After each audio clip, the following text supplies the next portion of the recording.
Donc cet Open Museum, c'est un truc qui m'a été proposé, bien sûr.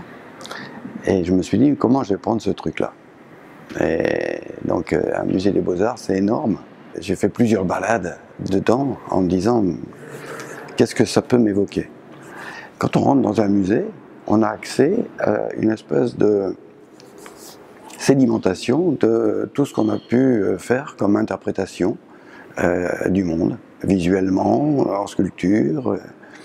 Et là, je me suis dit, mais au fond, si on fait autant de représentations du monde, c'est que le monde, il a besoin d'être interprété. La réalité a besoin d'être interprétée. Et donc, si elle a besoin d'être interprétée, c'est qu'elle n'existe pas en elle-même. Elle n'existe que par l'interprétation qu'on en fait. Et donc, un musée, c'est une espèce de somme d'interprétation de la réalité. Mais si cette réalité n'a pas une forme absolue en elle-même, si elle contient toutes ces formes possibles en elle-même, c'est qu'au fond, elle n'existe pas. La forme de la réalité n'existe pas. L'idée de la réalité existe, hein, c'est celle dans laquelle on vit. Hein, on touche le sol et tout ça, c'est grâce à nos sens. En fait, on apprend la réalité avec nos sens. Et donc, je me suis dit, voilà, je vais essayer de montrer d'une manière un peu désinvolte comment, en fait, on peut s'amuser avec les interprétations de la réalité. Alors, l'Open Museum à Lille, au Palais des Beaux-Arts, c'est un événement un peu singulier qui en est à sa 7e édition, 8e année, et qui consiste en fait à inviter une personnalité un peu décalée, un peu étrangère au monde des musées, venant d'autres univers, à laquelle on demande de dialoguer avec le bâtiment et avec les collections. Voilà, c'est une sorte de carte blanche et on attend plutôt une interprétation inattendue du bâtiment, des collections, un regard un peu original. Et donc cette année, pour la 7e édition, c'est l'auteur de bande dessinée François Bouc.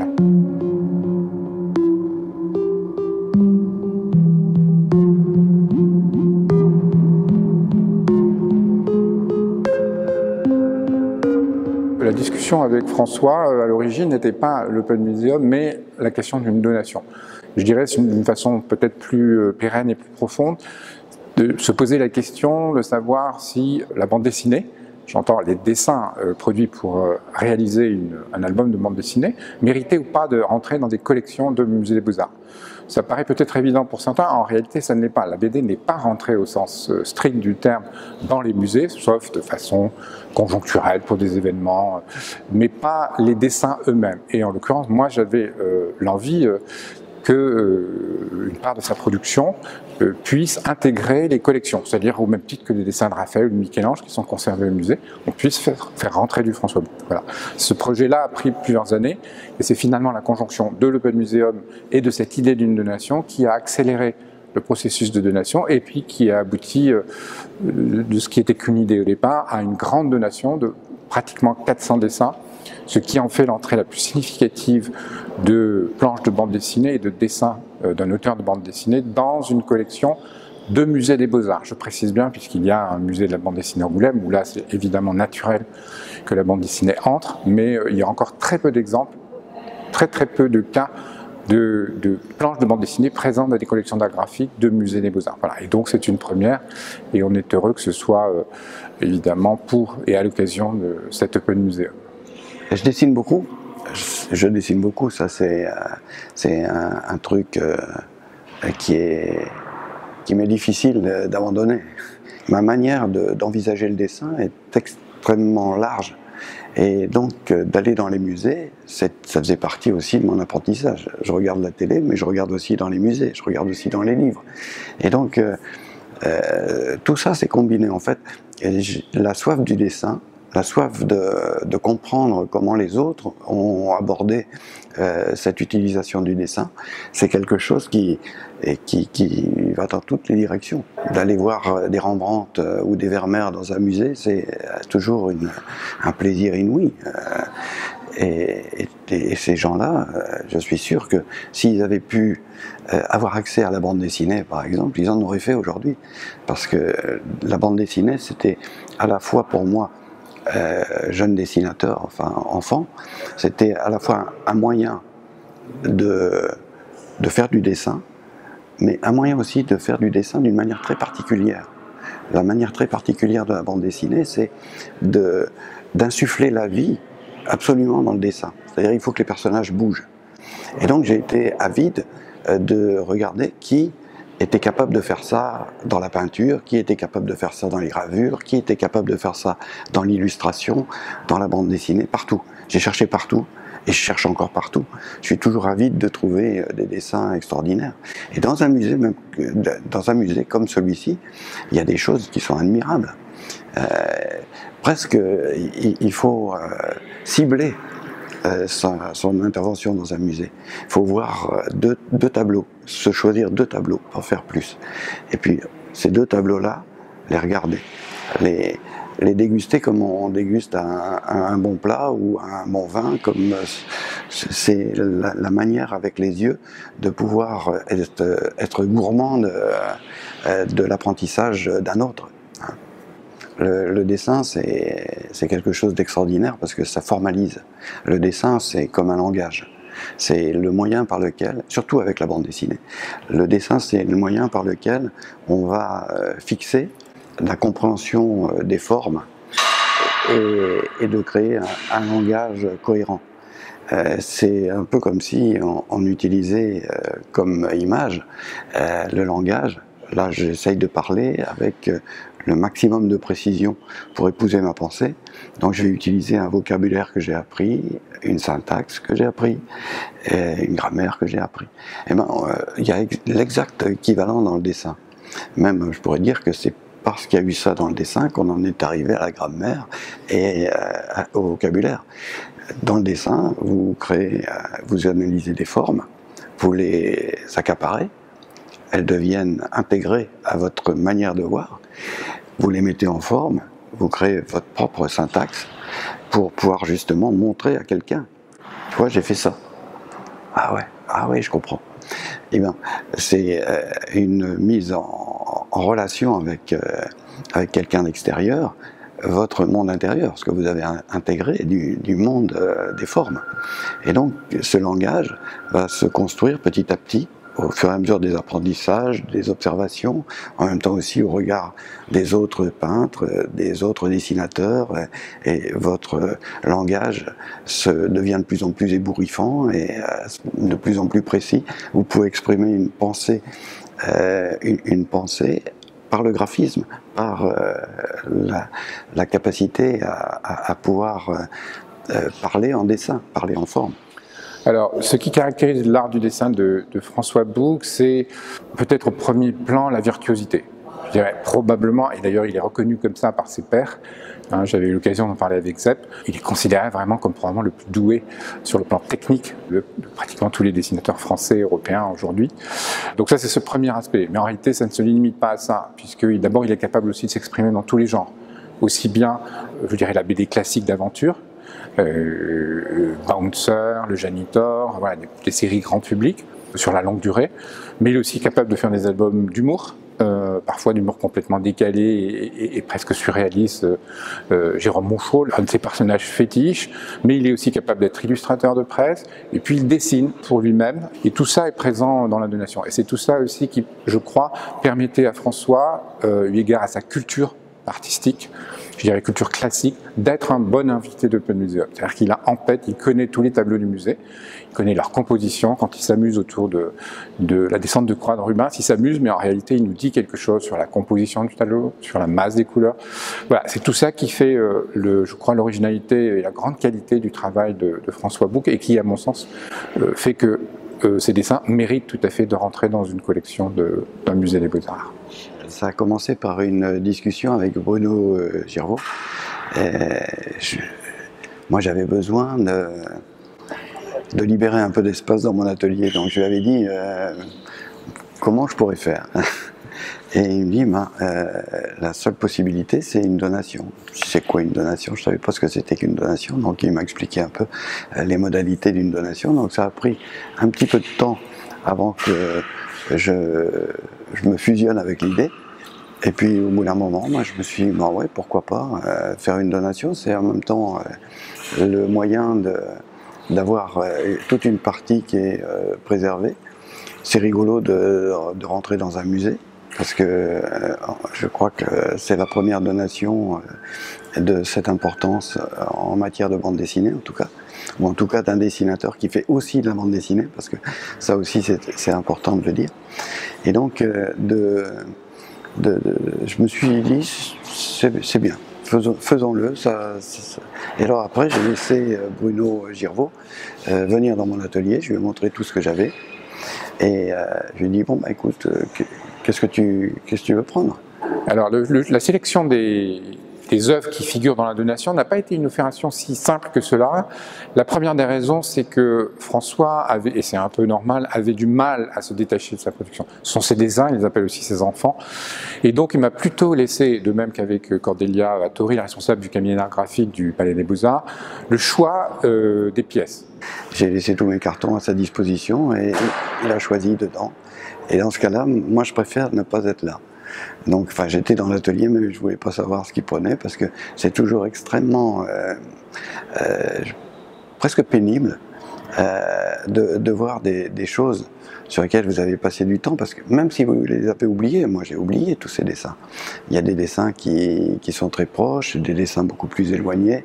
Il y a un petit peu toutes les époques qui sont représentées, c'est un peu ce que voulait aussi à la fois Martine Aubry et puis Bruno Girvaux. Donc je me suis dit, bon bah ok, si tu veux, tu regardes, tu choisis dans les différentes époques et dans les différentes tonalités de ce que je peux faire.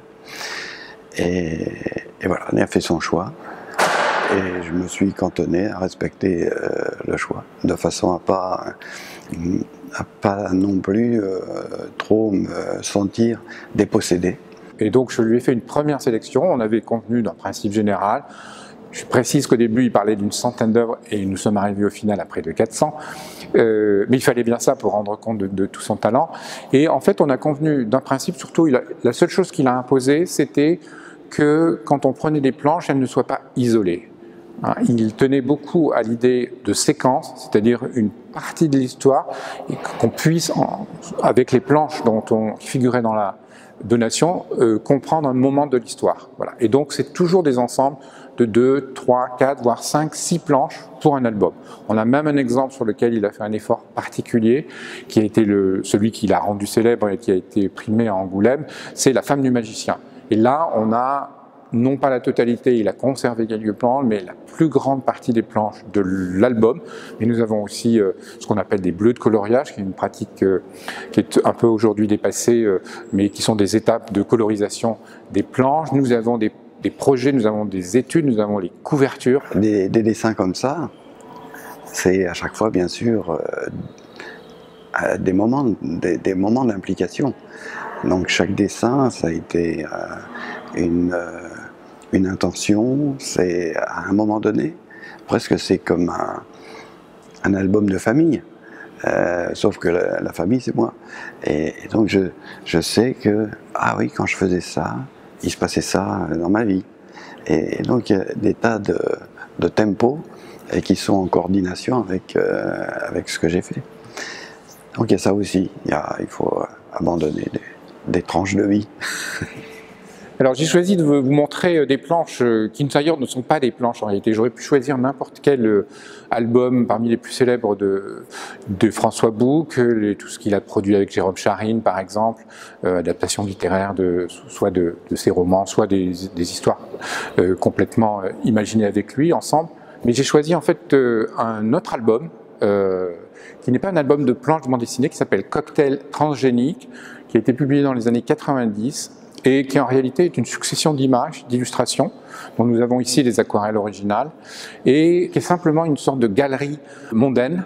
Il a travaillé à partir de magazines People type Gala, mais portugais, et il s'est amusé, à partir de ces photographies de réception mondaine, de les dessiner en les caricaturant, mais à peine en réalité, et ça fait une galerie de portraits absolument incroyable, extrêmement grinçante aussi, qui est une sorte d'ovni dans sa production, puisqu'en l'occurrence ce sont des illustrations avec parfois quelques mots de texte, plutôt aussi avec beaucoup d'humour. Et c'est vraiment à la mesure de son talent de dessinateur et d'aquarelliste. En l'occurrence, ce sont des aquarelles donc très enlevées. Ça montre vraiment, peut-être plus encore que dans ses planches de bande dessinée, une forme vraiment de virtuosité. Alors, les deux planches que nous avons sur cette Simèse sont pour le coup fait partie de la production, je dirais, classique de bande dessinée de François Bouck. En l'occurrence, c'est une de ses nombreuses collaborations avec le très célèbre scénariste, réalisateur de films Alexandre Jodorowsky. Ça n'est pas un album, c'est une série, une sorte de feuilleton, d'abord paru À Suivre, et puis qui a été rassemblé ensuite dans les années 2000 jusqu'à la fin de la réalisation de l'album en 2 tomes et qui s'appelle Face de Lune. Voilà. C'est de mon point de vue probablement les albums les plus élaborés, ceux où sa technique de dessin est la plus virtuose et la plus poussée. C'est aussi tout l'imaginaire poétique de Jodorowsky. Hein, c'est une histoire un peu invraisemblable du Nil qui est régulièrement victime d'un tsunami et qui oblige tous les personnages, tous les habitants de l'île à se réfugier. Elle est gouvernée par un tyran et puis apparaît une sorte de personnage sans visage qui sera probablement le sauveur de tous les habitants et qui les libérera du joug de ce tyran. C'est vraiment un album où notamment la maîtrise de la perspective, qui est une des caractéristiques du talent de François Bouck, est poussée le plus loin. Et c'est vraiment un album, pour moi, c'est peut-être le plus abouti de tous les albums de François Bouck.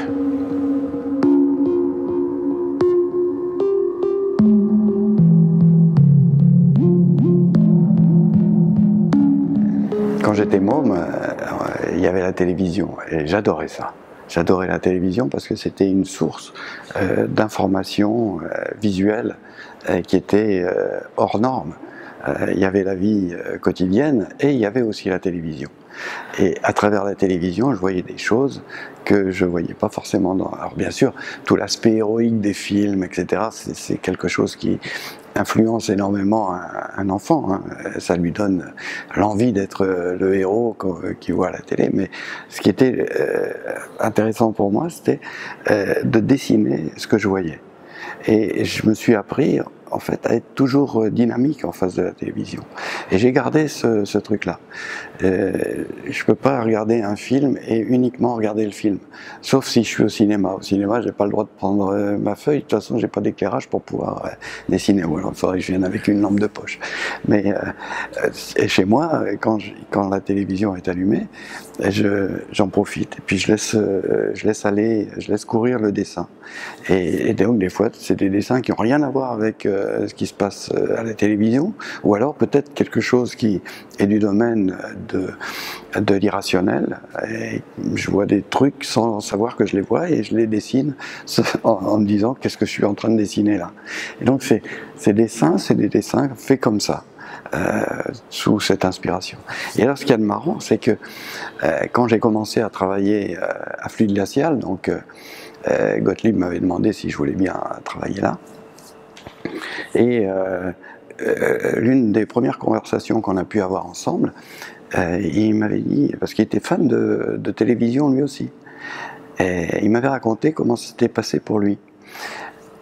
Et Gottlieb, quand il a postulé pour travailler à Pilote, donc il a rencontré Goscinny, et Goscinny lui avait dit, bon ok, je vous prends à Pilote, mais à une condition, est-ce que vous avez la télévision? Et Gottlieb n'avait pas la télévision, c'était encore plus ancien que pour mon époque, et il lui dit, non, je vous prends que si vous avez la télévision. Il se demandait pourquoi, et en fait Goscinny lui a dit parce que c'est une somme d'informations formidable, alors qu'à l'époque il n'y avait que 2 chaînes de télévision, je crois, même peut-être une chaîne au moment où Gottlieb a commencé à travailler. Et donc il lui avait dit, si vous n'avez pas cette source d'information et source de culture qui était la télévision, parce qu'elle a bien changé hein, depuis, mais encore qu'aujourd'hui, si on fait bien le tri, on peut réussir à trouver les éléments qu'il faut. Mais à cette époque-là, la télévision, c'était saugrenu de faire une telle proposition. Et il a acheté une télévision et il a commencé bien sûr à travailler sur les dingos dossiers avec Gottlieb, avec Goscinny, et aussi à faire ses rubriques à vrac ensuite. Et je me suis dit, c'est assez rigolo parce que moi j'ai fait la même chose sans le savoir. Et on a échangé sur le potentiel que représentait la télévision. Il y a un cours de modèle vivant auquel je vais une fois tous les 15 jours. Et donc, il y a un modèle qui est là, il y a des pauses, il y a des pauses des fois de 5 minutes, des fois de 2 minutes, des fois d'un quart d'heure. Et donc, il faut aller très vite, choper très vite l'essentiel. J'ai pu le mettre en pratique quand j'ai couvert le procès Charlie dernièrement. Parce qu'à un moment, je m'étais dit, mais je savais qu'il allait y avoir un bouquin qui allait sortir de là, et je m'étais dit, il faut qu'il y ait des rythmes différents. Je ne peux pas faire qu'un témoignage en noir et blanc sur tout ce qui va se passer, c'est pas possible. Et donc j'ai introduit l'aquarelle, j'ai introduit aussi le papier craft, et l'aquarelle m'a permis, avec l'apprentissage que je faisais en faisant ce modèle vivant, ça me permettait d'aller très vite, de saisir très vite ce qui se passait et d'avoir aussi, pas seulement un trait noir et blanc, mais aussi d'avoir le charnu des personnes qui se présentaient. Et donc, alors ça me fait penser à un truc qui était dû à un autre grand dessinateur qui s'appelait Joseph Gillin, qui signait JG donc dans les années 70, même un peu avant encore. Et JG, il avait une méthode très particulière. Et il m'avait dit, tu sais, il faut apprendre le dessin japonais. Et c'est quoi le dessin à la japonaise? Et le dessin à la japonaise, pour lui, hein, bien sûr, c'était un dessin où on ne regardait pas la feuille. On dessinait comme ça, sans regarder la feuille. Et en dessinant comme ça, bien sûr, on met les traits n'importe où. Hein. Mais on acquiert un certain état d'esprit qui est de faire en sorte que notre œil et le sujet soient en conformité constante. Même si c'est hasardeux et que ça ressemble des fois à un Picasso, ce qu'on fait sur la feuille, malgré tout, ça donne une tonicité au trait, parce qu'on ne lâche pas le trait. Et on n'a pas un rapport qui est la plupart du temps, quand on a un sujet et qu'on le dessine, on regarde le sujet, on regarde la feuille, on dessine. On regarde la feuille, on dessine. En fait, à chaque fois, il y a intervention du mental. Le mental vient perturber la cohésion qu'il peut y avoir entre l'œil et la main. L'œil et la main, c'est un transit qui est totalement différent du transit quand on regarde la feuille, on regarde ce qu'on a fait, parce que là, on passe par le mental. Et je suis obligé de passer par ce que je sais, ou ce que je crois savoir. Alors que, je pense à ça parce que une forme comme celle-là, qui est presque absurde si on la voit en elle-même, en fait, elle est réaliste. Mais sachant qu'il y a une jambe avec un mollet qui est beaucoup plus grand, si on fait intervenir le mental à ce moment-là, on va être dans un conflit intérieur qui va être « mais c'est pas ce que je vois, c'est pas ce que je vois, je voudrais traduire le fait que cette jambe est beaucoup plus longue ». Et donc ce conflit intérieur fait une espèce de bégaiement intérieur chez le dessinateur. Et donc à ce moment-là, il faut chanter le mental. Il faut laisser le mental de côté et dire « qu'est-ce que je vois ?»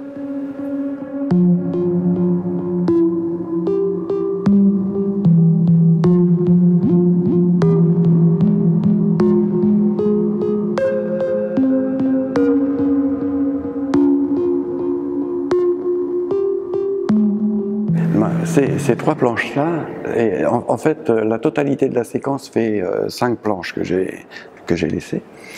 Mais c'était justement pour montrer comment la composition était essentielle pour la narration. Et qu'un dessin comme celui-là, il peut se voir d'une manière autonome. Mais ces dessins-là peuvent sembler autonomes et positionnés les uns par rapport aux autres. En fait, ils sont conçus la page est conçue dans sa globalité. C'est la première page d'un album, hein. Et donc il faut bien voir que ça vient vers le lecteur. par exemple, le positionnement de la perspective est un positionnement pour le lecteur. C'est-à-dire que la perspective, si on connaît les lois de la perspective, quand je regarde dans une direction, mon point de fuite va se positionner par exemple sur l'horizon. Si je regarde le plus loin possible à l'horizontale, ça va se positionner sur l'horizon, mais ça sera interdépendant de moi, de mon œil, de mon regard. Si je me mets un peu plus bas, l'horizon va changer. Si je me mets un peu plus haut, ça va encore changer. Si je me mets à droite, ça va encore changer. Ce qui veut dire que le point de fuite que j'introduis dans mon image, c'est le lecteur, c'est un point de fuite pour le lecteur. C'est-à-dire, je lui dis à ce moment-là, c'est le meilleur endroit pour que tu vois tout ce qui se passe. Et donc, il est inclus directement dans l'image qui est en train de se faire. Donc, une image comme celle-ci, elle vient vers le lecteur. Hein, et le point de fuite, pour lui, est ici. C'est-à-dire que le lecteur est encore avec un pied en dehors de la bande dessinée, mais il va rentrer dedans parce qu'il y a quelque chose qui vient vers lui. Et tout de suite après, il y a un visage. Tout de suite après, il y a une identification à quelque chose. Et donc, il vient lui aussi de pleine face, comme ce carrosse qui vient de pleine face. Et ensuite, j'ai une rupture de rythme avec un profil qui... Et donc, le lecteur, à ce moment-là, il l'a vu ça, hein, parce que du premier coup d'œil, il a tout vu. L'œil voit tout. Mais son mental a besoin d'être rassuré. Et donc, il va lire après, morceau par morceau, et il veut des lettres. Le lecteur veut des lettres parce que les lettres rassurent sa compréhension. Et donc, parce que bien sûr, comme il est détaché du dessin depuis longtemps, même s'il le comprend, il va lui falloir des mots pour rassurer son mental. Donc il va lire, et il va croire qu'il va de bulle en bulle. Mais en fait, son œil a déjà tout vu, et que les bulles ont une autre utilité. On est là, l'œil passe là, il va là, pour voir tout de suite ce qui se dit. Et il y a quelqu'un qui répond et qui va dans l'autre sens, et qui va dans le sens de lecture, et qui continue le sens de lecture, et qui donne une information supplémentaire. Et donc, toute la dynamique d'une image comme celle-là, c'est une vue qui vient comme ça, et ensuite qui l'amène par là. Vous voyez ? Et donc, ces compositions-là sont essentielles à... Alors bien sûr, avec le métier, elles viennent d'une manière intuitive. Là, je les explique d'une manière un petit peu rationalisée, mais ça vient d'une manière intuitive. Je dis, oh, il va là, il va là. C'est comme ça que je conçois. Pour en même temps aussi amener un dynamisme chez le lecteur. Le lecteur, il doit être pris par le dynamisme d'une image qui est arrêtée malgré tout. Mais cette image, elle doit donner l'illusion qu'il y a une pulsion à l'intérieur. C'est compréhensible ?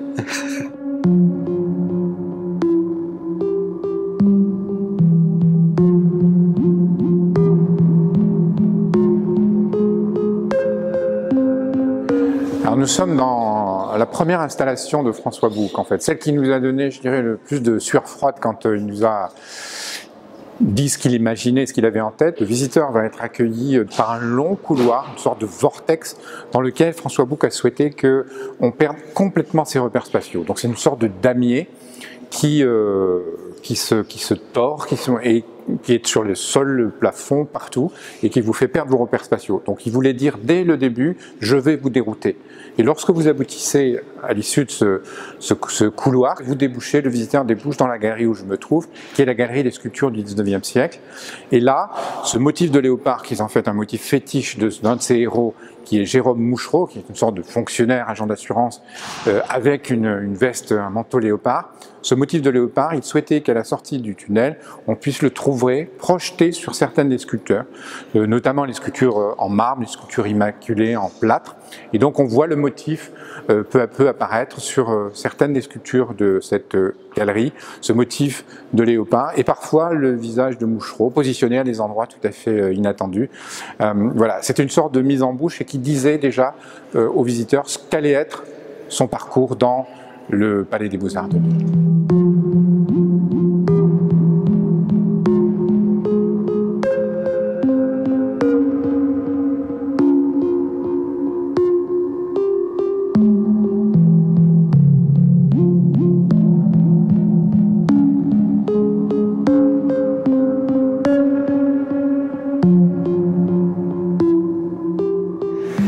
là, par exemple, quand j'ai vu cette sculpture, je me suis dit, pourquoi il fait la gueule, celui-là? Et donc, je me suis dit, mais il va falloir lui faire sortir quelqu'un. Et donc, j'ai fait sortir mon personnage de l'intérieur, un peu comme si la sculpture s'éclatait. Donc, comme une coquille, comme un œuf qui éclot. Le personnage sort, et en même temps qu'il sort, il y a une espèce de mur de briques, pour encore plus accentuer son côté austère, et le personnage va finir par lui dégager sa physionomie. Il ne va pas réussir à lui faire avoir un sourire, mais malgré tout, il sera intervenu sur lui, quoi. On a essayé de faire une animation, mais bien sûr, j'avais pas le temps de faire toutes les phases de l'animation. On a trouvé des astuces, comme par exemple de pouvoir balader le même personnage comme ça, de droite à gauche, ce qui donne l'illusion qu'il est en train de réellement épouser son mouvement.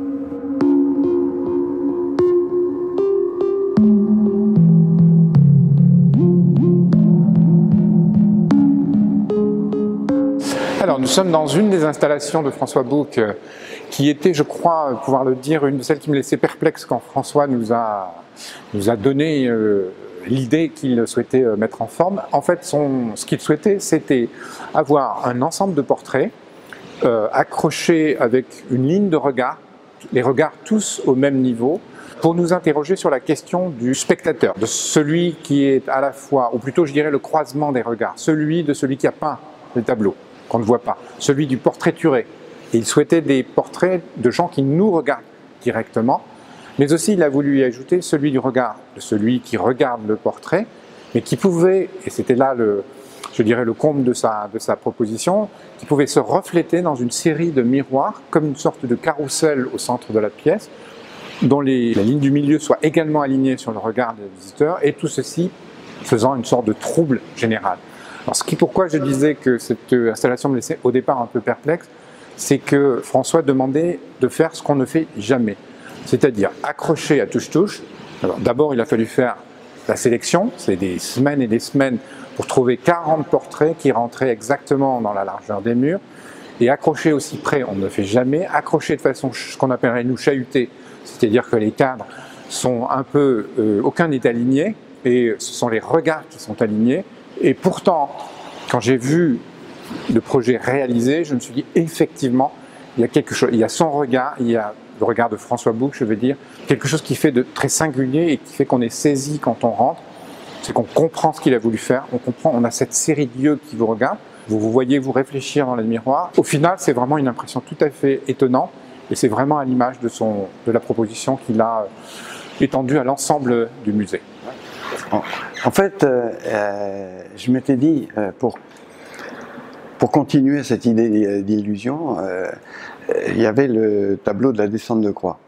Je m'étais dit, ça serait rigolo que le Christ descende de sa croix, qu'il fasse quelques pas et puis qu'il regarde ce qui se passe dans son tableau.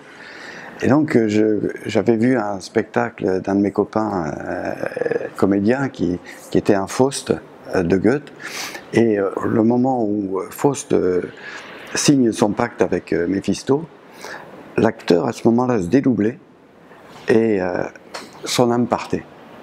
Et donc il y avait, je me suis dit, mais ça serait génial de pouvoir le faire avec la descente de croix. Donc je demande à Christian Eck, c'est l'acteur en question, et il me dit, je vais te mettre en contact. Donc je rencontre les gens. Ils me disent, bon, on peut le faire, mais suivant tel protocole technique. Et le type, il me dit, mais je vais te montrer un truc, parce que j'ai inventé un truc, et ça peut être marrant. Et donc, il me montre son invention. C'est un petit truc comme ça, où il y avait simplement une fumée. Il y avait une fumée qui sortait, et on pouvait passer sa main à travers. Je me suis dit, ça, on va le faire on va le faire, c'est un truc, tu l'as inventé, tu l'as pas encore expérimenté auprès du public, on va le faire. Donc on s'est dit, on va faire une table à dessin. Donc elle n'est pas encore finie là, il va falloir mettre des éléments de table à dessin, des crayons, des feuilles et tout ça. Et on va faire apparaître un dessin comme ça dans l'air. Comme si on pouvait évoquer le domaine de l'inspiration. Hein, ça serait ça, cette étape-ci dans l'Open Museum, c'est de dire, ben, on va essayer de saisir l'insaisissable inspiration. Et donc on voit le dessin se faire, et bizarrement, il est impossible de le capter. Voilà comment l'idée est venue.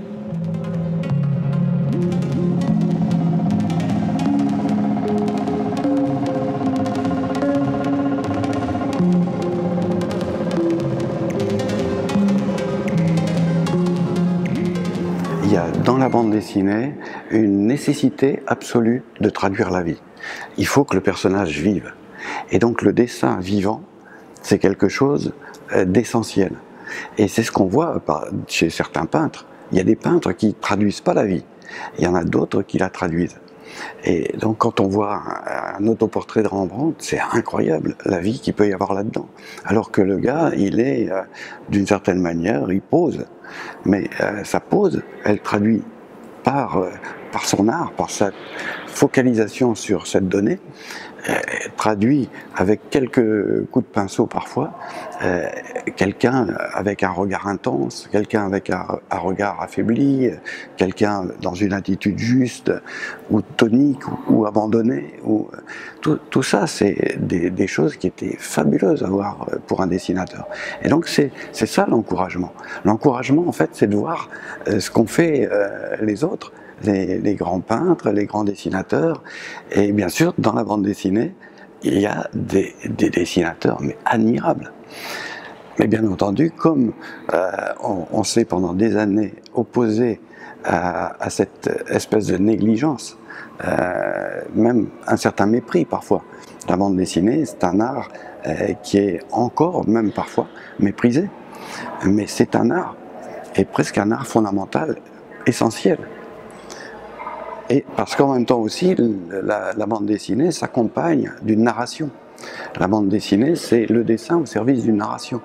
C'est-à-dire qu'on va à ce moment-là aborder des thèmes essentiels, comme par exemple la composition.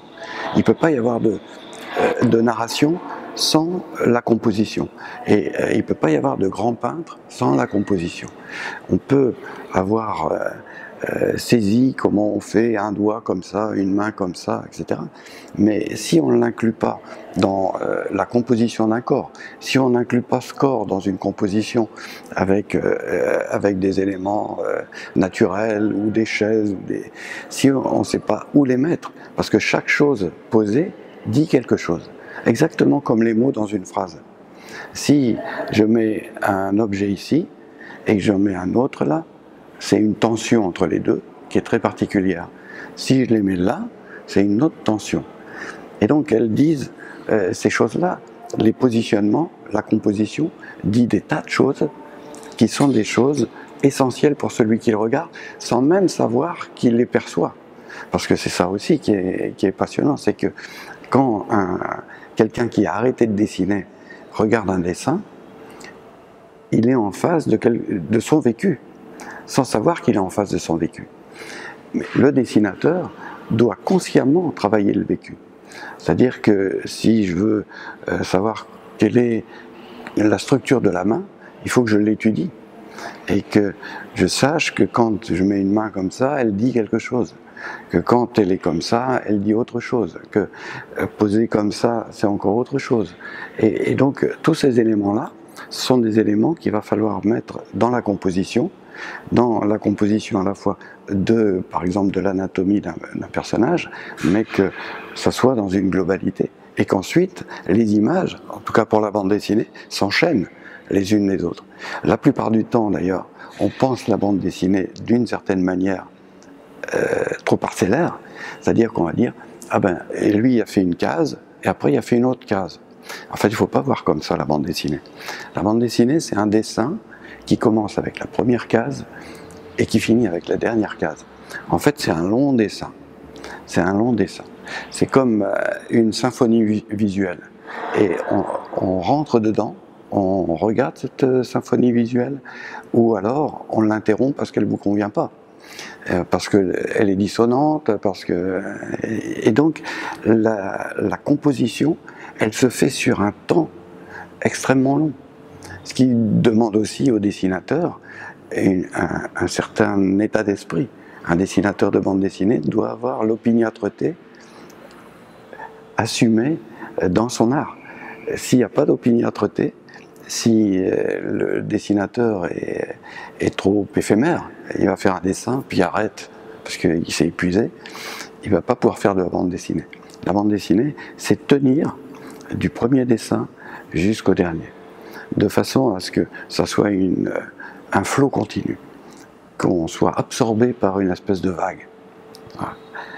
Donc ça demande un truc très particulier. Ouais. Alors longtemps, je pense, la bande dessinée a été bannie des musées des Beaux-Arts, ou alors introduite, je dirais, de façon un peu événementielle, ponctuelle, très rarement en entrant dans les collections. Il y a des exemples déjà anciens. Il y a eu une très jolie exposition Hergé au Centre Pompidou, enfin Musée national d'art moderne, il y a, je dirais plutôt au Centre Pompidou d'ailleurs, il y a une quinzaine d'années. Il y a eu la grande rétrospective Hergé au Grand Palais, mais qui est très récente, et donc c'est très fragmentaire, très... Alors pourquoi? Je pense qu'il y a une réserve quand même de la part, je dirais, des musées et des conservateurs, qui, même quand ils aiment la bande dessinée, ne considèrent pas que c'est une des formes d'art qui peut entrer dans un musée. Mon point de vue, et il est personnel et il n'est pas toujours partagé, c'est que probablement au XXe et au XXIe siècle, les plus grands dessinateurs, j'entends sur le plan de la technique du dessin, pour moi, sont les dessinateurs de bande dessinée. Et que donc, à ce titre, je pense que si ce n'est pas aujourd'hui, ce sera demain ou après-demain, ces dessins vont entrer de façon plus massive dans les collections d'art graphique des musées des Beaux-Arts. Voilà, c'est pas un point de vue qui est encore complètement répandu, mais les choses bougent ici et là. Puis on l'a dit hein, souvent que c'était un art mineur, mais nous les dessinateurs, on sait très bien de quoi il retourne. Je peux dire que c'est un art complètement contemporain. Et c'est même un art essentiel pour moi. Franchement, je pense que si on prend l'origine du dessin, avant toute écriture, l'homme dessine. L'homme se confronte à ce qu'il voit et il va dessiner ce qu'il voit. Ensuite, il va le conceptualiser pour en arriver à l'écriture. Mais il a fallu du temps. L'écriture, c'est un truc très spécifique qui est interdépendant aussi du dessin. Parce qu'on n'aurait pas pu, on peut pas, n'importe quel enfant, n'importe quel individu n'aurait pas pu écrire s'il n'avait pas commencé par dessiner. Donc on commence tous par dessiner. C'est-à-dire que à la fois ce qu'on connaît du transit de l'humanité et de celle d'un être humain, c'est pratiquement analogique. Au début, quand on est enfant, on regarde ce qui se passe autour de nous, on le dessine et on montre. T'as vu, j'ai dessiné ça, ça va, c'est bien. Et puis on rajoute un truc. Ton papa, il a aussi des oreilles. T'as oublié de faire les oreilles de ton papa. Ah oui, c'est vrai. Et dans ce cas-là, l'enfant, il voit les oreilles. Mais il les avait pas vues avant. C'était une globalité. Et d'ailleurs, il suffit de suivre toutes les étapes de l'évolution d'un dessin chez les enfants pour s'apercevoir du rajout de complexité au fur et à mesure. Jusqu'à ce qu'à un moment donné, et c'est peut-être là aussi que ça rejoint cette espèce de négligence qu'il peut y avoir avec la bande dessinée ou avec le dessin tel qu'on le fait dans la bande dessinée ou dans l'illustration. Il y a un moment où, sans que vous vous en rendiez compte, sans que l'enfant s'en rende compte, on va le diriger vers l'écriture. On va lui faire des beaux alphabets. Et petit à petit, le temps qui était réservé au dessin, donc à un apprentissage que je pourrais dire direct avec la réalité, parce qu'en fait cet apprentissage, il est direct. Hein, c'est comme un musicien qui entend des sons et qui va essayer de les traduire. Il entend un oiseau, il va siffler. Un dessinateur voit et il va le dessiner. Et il va aussi vérifier que son dessin, donc encore une fois, comme l'enfant, est bien perçu par l'autre en face de lui comme étant la chose qu'il voulait dire. Et donc, petit à petit, cette négligence dans le transit scolaire, notamment, fait qu'on ne se rend même pas compte qu'on néglige le dessin. On ne se rend même plus compte parce que ça a l'air d'être une espèce de tracé logique. Mais nous, les dessinateurs, sommes des résistants. C'est-à-dire qu'on a continué à dessiner, malgré tout. On ne sait pas pourquoi. Il y a de multiples raisons. Ça peut être une valorisation personnelle. Le papa qui dit « Ah, qu'est-ce que tu dessines bien !» Ou les copains à l'école qui disent « Ah ouais, lui il dessine bien !» Et ça, c'est des encouragements à continuer. Et donc on continue, malgré tout. Moi j'ai continué à dessiner malgré tout. Et donc je faisais mes devoirs de mathématiques avec un dessin en dessous. Et donc je dessinais, et quand il y avait une autorité que ce soit mes parents ou le professeur qui venait, je dissimulais. En fait, on est des clandestins, des résistants clandestins, on va dire.